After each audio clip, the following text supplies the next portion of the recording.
আসসালামু আলাইকুম এভরিওয়ান। আশা করি সবাই ভালো আছো। আজকে আমরা বাংলা সাহিত্যের প্রাচীন যুগের একটা খুব গুরুত্বপূর্ণ অংশ চর্যাপদ। চর্যাপদ নিয়ে কথা বলব। চর্যাপদ নিয়ে অনেকেই একটু কনফিউজড থাকে যে কি পড়তে হবে, কোনগুলো বেশি গুরুত্বপূর্ণ, পরীক্ষায় আসলে প্রশ্ন আসে কোন অংশ থেকে। তাই আজকের ভিডিওতে আমি খুব সহজভাবে, সংক্ষিপ্তভাবে এবং একদম পরীক্ষার প্রয়োজন অনুযায়ী বিষয়গুলো সাজিয়ে দেখাবো। বিগত বছরের বিসিএস, প্রাইমারি শিক্ষক নিবন্ধন সহ বিভিন্ন নিয়োগ পরীক্ষায় কোন প্রশ্ন এসেছে আর কোন প্রশ্নগুলো সামনে পরীক্ষায় আসতে পারে সেগুলোই শুধু আমরা ফোকাস করব। তো প্রথমেই দেখি চর্যাপদ আসলে কি আর এটি কেন আমাদের পরীক্ষার জন্য এত গুরুত্বপূর্ণ। বাংলা সাহিত্যের প্রাচীন যুগের সময়কাল হচ্ছে ৬৫০ খ্রিস্টাব্দ থেকে ১২০০ খ্রিস্টাব্দ। চর্যাপদ বাংলা ভাষা ও সাহিত্যের আদি নিদর্শন। বাংলা সাহিত্যের প্রাচীন যুগের একমাত্র লিখিত নির্ভরযোগ্য নিদর্শন হল চর্যাপদ। চর্যাপদ মূলত বাংলা ভাষার প্রথম কবিতা সংকলন বা গার। চর্যাপদ চর্যা বিনিশ্চয় নামেও পরিচিত। চর্যা শব্দের অর্থ কোনটি আচরণীয় আর কোনটি নয়। চর্যাপদের আবিষ্কারক হরপ্রসাদ শাস্ত্রীর প্রাপ্ত পুঁথিতে মণিদত্ত নামক এক পণ্ডিতের সংস্কৃত টিকা ছিল। চর্যাপদে নে এবং ক্ষত্রিয় জনগোষ্ঠী উল্লেখ রয়েছে। বাংলা ভাষা ও সাহিত্যে প্রাচীনতম শাখা হল কাব্য, যার একমাত্র লিখিত নিদর্শন হচ্ছে চর্যাপদ। চর্যাপদে ৬টি প্রবাদ বাক্য আছে। চর্যাপদের রচনাকাল ডক্টর মোহাম্মদ শহীদুল্লাহর মতে চর্যাপদের রচনাকাল ৬৫০ খ্রিস্টাব্দ। ডক্টর শৈতিকুমার চট্টোপাধ্যায় সহ অধিকাংশের মতে ৯৫০ থেকে ১২০০ খ্রিস্টাব্দ।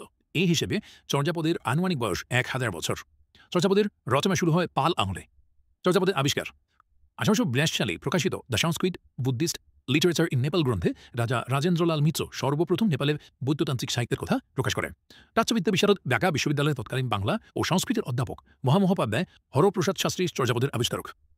ডক্টর হরপ্রসাদ শাস্ত্রী ১৯০৭ সালে ১৩১৪ বঙ্গাব্দ নেপালে গিয়ে নেপাল রাজদরবারের গ্রন্থাগার থেকে তৃতীয়বারের চেষ্টায় চর্যাপদের পুঁথি আবিষ্কার করেন।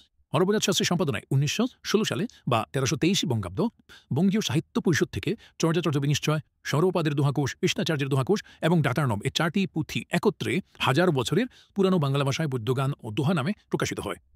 একমাত্র চর্যা বিনিশ্চয় প্রাচীন বাংলায় লেখা, অন্য ৩টি অপভ্রংশ ভাষায় রচিত।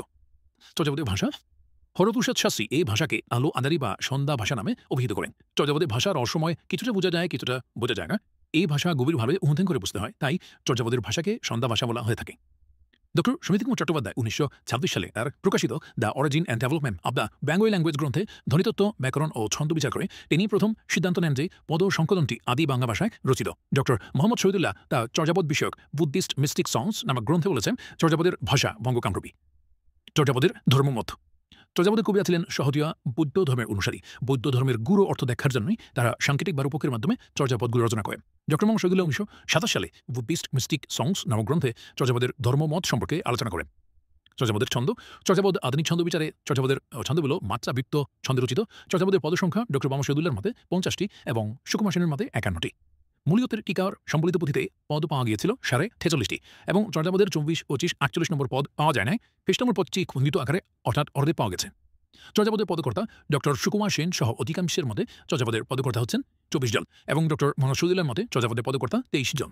ডক্টর হরপ্রসাদ শাস্ত্রী সহ অধিকাংশের মতে চর্যাপদের আদিকবি বা পদকর্তা হচ্ছেন লুইপা, কিন্তু ডক্টর মোহাম্মদ শহীদুল্লাহর মতে চর্যাপদের আদিকবি বা পদকর্তা হচ্ছেন সবরপা। সর্বজন স্বীকৃত বাঙালি পদকর্তা হচ্ছেন বসুকুপা, তিনি ৪৯ নম্বর পদে নিজেকে বাঙালি বলে পরিচয় দিয়েছেন।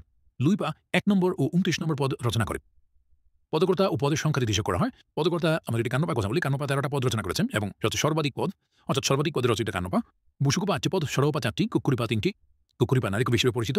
লুইপা ও শান্তিপা 2টি করে পদ, অবশিষ্টরা 1টি করে পদ এবং লারিঢুঙ্গিপার কোনো পদ পাওয়া যায়নি। চর্যাপদের নিদর্শন বা উদ্ধৃতি কা আদর উপর পঞ্চবিঘাল চঞ্চল সি এ পৈঠাকাল। এটা হচ্ছে এই পদটি রচনা করেছেন লুইপা এবং এটি হচ্ছে প্রথম পদ, চর্যাপদের প্রথম পদ। আলী এ কালী এবার চরণ দিলা তারিখি কান্ন বিবরণ ভইলা, এটা রচিত হচ্ছেন কান্নপা। চালত মোর ঘর নাহি পরবেশী হারিত মাতে নাহি নীতি আবেশী, রচয়িতা ড্যান্ডন পা। চর্যাপদের 33 নম্বর পদের এই পংফিদুরিতে দারিদ্র ইষ্ট জীবনের চিত্র ফুটে উঠেছে।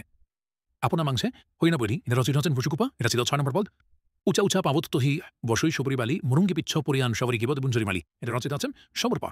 এতকাল হাউ ও ছিলে সময়ে এবে মই বুঝিল সদ্গুরু বহে, রচিত হচ্ছেন ভাদেপা।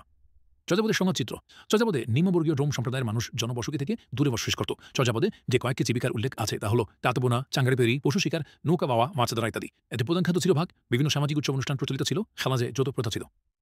চর্যাপদের তিব্বতী অনুবাদের নাম চর্যাগীতি কৌসমৃদ্ধি। চর্যাপদের তিব্বতী ভাষা অনুবাদ করেন কীর্তিচন্দ্র।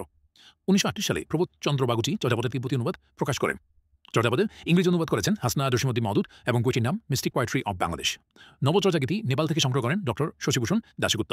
নতুন চর্যাপদ আবিষ্কার করেন সুরেফ মোহাম্মদ শাহেদ।